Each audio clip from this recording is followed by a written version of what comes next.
Bonjour à tous. Aujourd'hui, on plonge dans un sujet qui intrigue et pose pas mal de questions, l'orgasme féminin. Et on va voir que la science, elle a des choses vraiment intéressantes à nous dire pour y voir plus clair.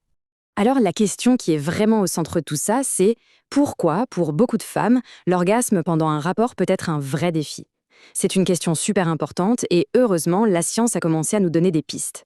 Et justement, pour répondre à ça, on va laisser de côté les mythes, les on-dit, et on va se tourner vers la science. Parce que c'est là qu'on trouve les vraies réponses, celles qui sont basées sur du concret, sur des faits.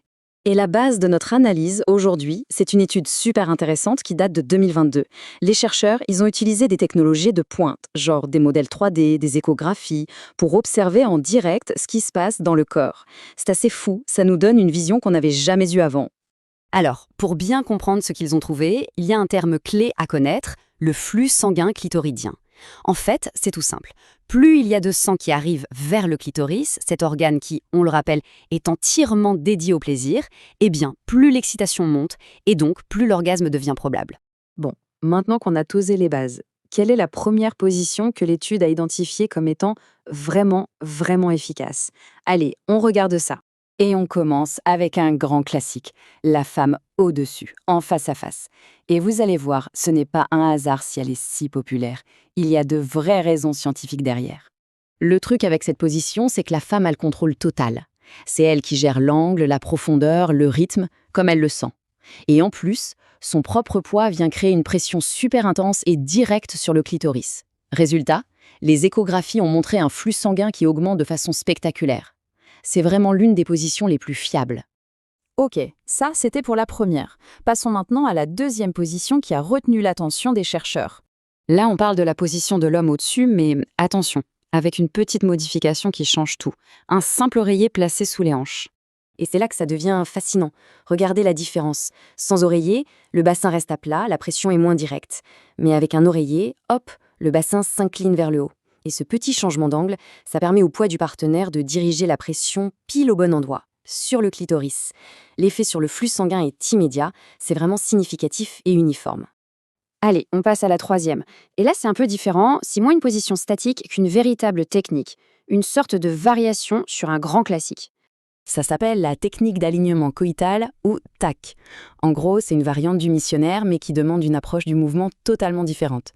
Et ça peut vraiment tout changer. Alors, comment ça marche concrètement? Il faut que les corps se positionnent un peu plus haut l'un par rapport à l'autre. Le but, c'est d'aligner la base du pénis ou l'os pubien directement sur le clitoris.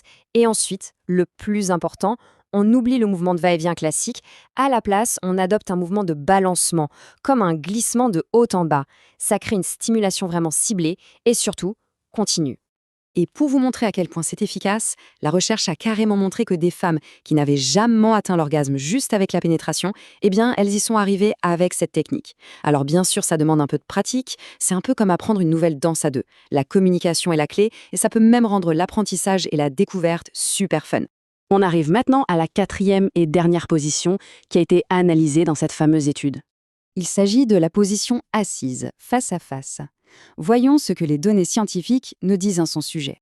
Alors, oui, cette position augmente bien le flux sanguin, mais elle reste moins optimale que les deux premières. La raison? C'est une question de gravité en fait. Il y a de la pression, mais sans l'aide du poids du corps qui appuie directement sur le clitoris, l'effet est un peu moins puissant. Ok, on a vu les positions, mais au-delà de ça, il y a aussi des techniques qu'on peut appliquer, peu importe la position choisie, pour vraiment booster le plaisir. Il y en a trois principales à retenir. D'abord, l'inclinaison. On en a déjà parlé avec l'oreiller, mais l'idée c'est de jouer avec l'angle des hanches pour trouver le contact parfait. Ensuite, la pénétration superficielle. Ça veut dire se concentrer sur l'entrée du vagin, qui est une zone hypersensible. Et enfin, le jumelage. C'est tout simple.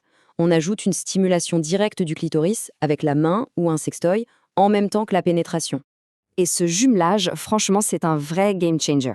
Le chiffre est impressionnant. Jusqu'à 70% des femmes disent que cette double stimulation rend l'expérience beaucoup plus agréable et surtout augmente considérablement les chances d'atteindre l'orgasme.